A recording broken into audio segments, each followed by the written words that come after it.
Le frère entend tout ce qui s'est passé, demande à sa femme, ma chérie, donc si je viens ici et que mes soeurs se battent, si je dois faire comme toi, donc je vais me mettre à gifler ta soeur. Tu trouves que cela est normal? La dame dit, elle a osé gifler ma soeur dans ma maison. Le monsieur dit, si je tiens compte de ça, c'est moi aussi qui ai construit ma maison et je t'ai fait venir.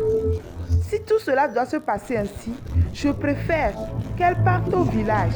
Et l'autre dit, si quelqu'un doit partir au village, c'est ta soeur. Et moi, ma soeur restera ici. Et l'autre dit, si c'est ça, les deux partent. Et l'autre dit, moi je me suis mariée avec toi. Et le monsieur aussi dit, celle-là, c'est aussi ma soeur. C'est ma soeur ou bien.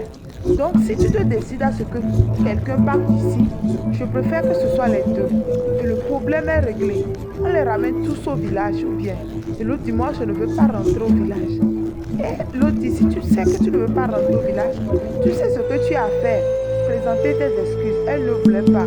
Et le monsieur dit, si tu ne présentes pas, tu me connais. Tu n'as jamais vu ma face et je ne veux pas que tu vois l'autre côté de moi.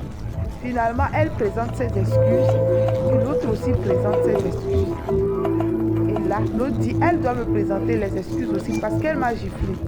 Et le frère demande à sa petite soeur de présenter des excuses à la dame. Présente-lui des excuses, ok bébé. Présente-lui ma petite soeur. Et puis tout est réglé. Là, la petite soeur présente les excuses à sa belle-soeur pour régler le problème. Vous trouvez que la façon dont ce monsieur a de régler ce problème est bien?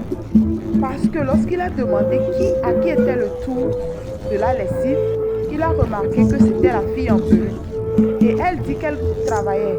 Et le monsieur lui dit, ma soeur aussi travaille ou elle ne travaille pas? Et là, elle dit oui. Et le monsieur dit, si vous continuez d'être un problème pour moi et mon mariage, vous retournez au village.